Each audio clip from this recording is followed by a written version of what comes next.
दोस्तों नमस्कार भाइयों।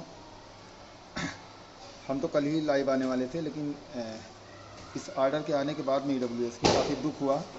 और जिस केस को काफ़ी मेहनत से हम लोगों ने मतलब इसमें लड़ाई लड़ी अपनी, और केवल हम ही नहीं, और भी जो टीमें थीं एक दो, उन लोगों ने भी काफ़ी मेहनत इसमें करी।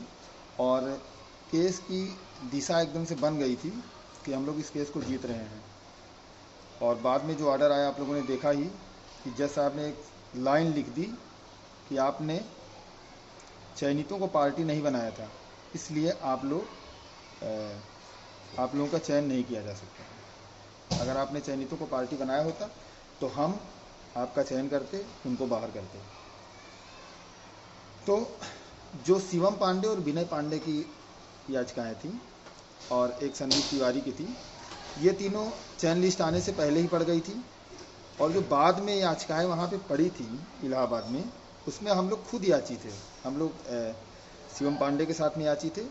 और हो सकता है कि वहाँ पर नासमझी में या किसी भी तरीके से लोगों को पार्टी ना बनाया गया हो, लेकिन हमने बाद में लखनऊ में 2 याचिकाएं डाली थी।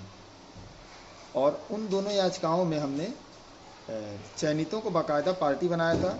इसके लिए हमारा शुरू में हमारी आलोचना भी की गई थी, लेकिन उस आलोचना का आज लोगों को फ़ायदा मिल रहा है कि हमने चयनितों को पार्टी बनाया था। और उस चीज़ को हम सुप्रीम कोर्ट में, माननीय सुप्रीम कोर्ट में ले जाके दिखाएंगे कि यहाँ देखिए हमने चयनितों को पार्टी बनाया था। 2 याचिकाएं पहले से हमारी थी, जिनमें जो चयन लिस्ट आने से पहले थी तो उसमें चयनितों को पार्टी कैसे बनाया जा सकता था, उसमें सरकार को सीधे सीधे स्टेट को पार्टी बनाया गया। और जो बाद की आने वाली हमारी याचिकाएं हैं, उनमें से इन याचिकाओं में चयनितों को पार्टी बनाया गया था। तो इसलिए आप लोग पूरी तरीके से निश्चिंत रहें।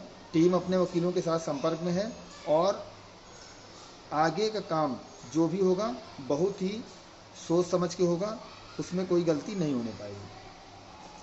दोस्तों, हम लोग चाहते हैं कि जो हमारी टीम है, और हम अपील भी करते हैं इस माध्यम से कि हमारी टीम और विनय पांडे की टीम तो मिलके लड़ रही है, और हम शिवम पांडे जी से भी चाहते हैं कि हम लोग साथ मिलके और सुप्रीम कोर्ट में लड़ना चाहेंगे, क्योंकि सुप्रीम कोर्ट की लड़ाई काफ़ी कठिन है, काफ़ी महंगी लड़ाई है, काफ़ी एक्सपेंसिव है।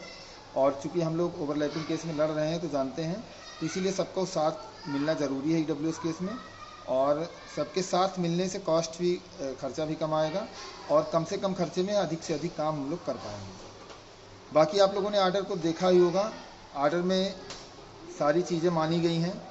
आर्डर में ये भी माना गया है कि जिला स्तरीय भर्ती है। आर्डर में तो साफ साफ लिखा हुआ है कि ईडब्ल्यूएस आरक्षण देना चाहिए था सरकार को। और माननीय सिंगल बेंच के जो आदेश था सिंगल बेंच का, उस आदेश को इस बिहाफ पे सेट असाइड किया गया है कि फरवरी 2019 में ही ईडब्ल्यूएस लागू हो गया था। ऑफिस मेमोरेंडम जो 31/8/2020 दिए थे सिंगल बेंच के जज ने, उसको पूरी तरीके से माननीय डबल बेंच ने खारिज कर दिया है।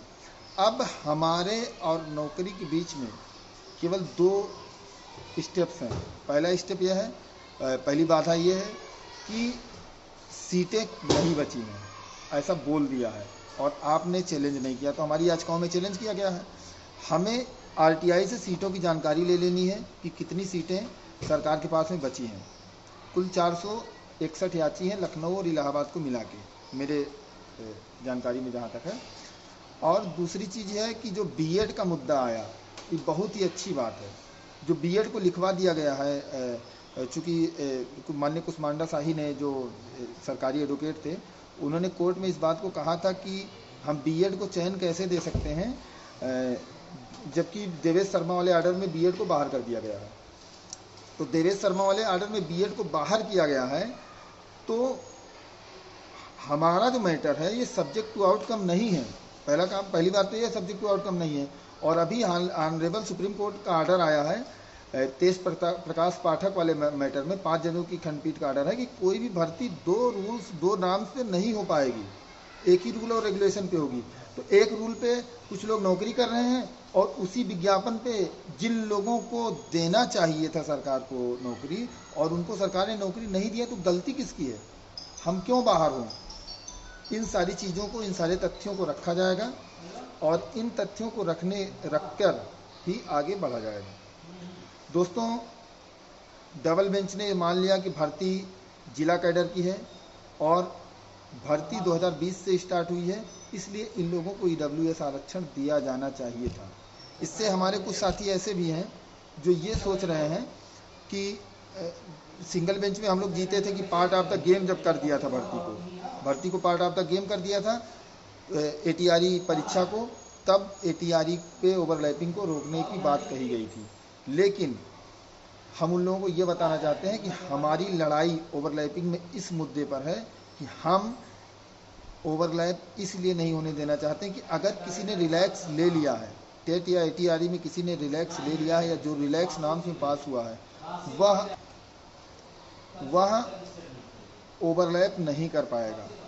हमारे पास बहुत सारे आर्डर्स हैं और उन आर्डर्स को हमने सुप्रीम कोर्ट में लगाया हुआ है। अब पूरी तरीके से ये भर्ती मान के चलिए कि ओवरलैपिंग वाला भी केस आपका मजबूत हो गया है इस आर्डर के आने से, और ईडब्ल्यूएस का भी केस मजबूत हो गया है। हमें और हमारी और नौकरी के बीच में थोड़ी सी कुछ परेशानियां हैं, बाकी वो परेशानियां भी दूर कर ली जाएंगी।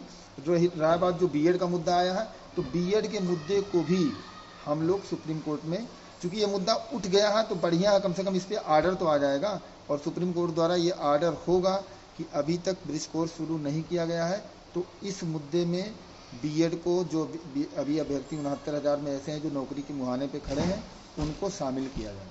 दोस्तों, एक बात और आपको बताना है कि जो कुछ लोग फर्जी लगे हुए हैं और नौकरियां कर रहे हैं, ऐसे लोगों को सरकार धीरे धीरे निकाल रही है और ऐसे लोगों की संख्या लगभग 8 से 9,000 है।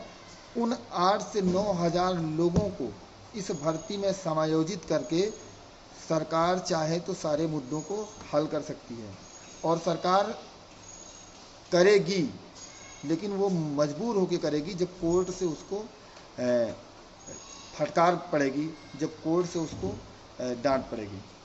तो हाँ, और हम लोग एक काम और है कि ईडब्ल्यूएस मुद्दे में अपने लोगों के साथ बहुत जल्द हम लोग संपर्क करेंगे, हमारे सारे लोग हमारे साथ रहेंगे और हम आपस में बात करके जैसा होगा वैसा आप लोगों को ग्रुपों में सूचित करेंगे। आप लोग पैनिक ना करें, कष्ट तो हमें भी है, जैसे आपको कष्ट है ना वैसे हमें भी कष्ट है। हम लोग सुनवाई में कोर्ट रूम में थे, हमारे ओझा सर, बहुत से लोग ऐसे होते हैं इतने एटीट्यूड में रहते हैं कि दूसरे के वकीलों का नाम नहीं लेते। हमारे ओझा सर नवीन शर्मा सर ने काफ़ी मेहनत की थी, लेकिन और ये भी था कि हम लोग जीत रहे हैं।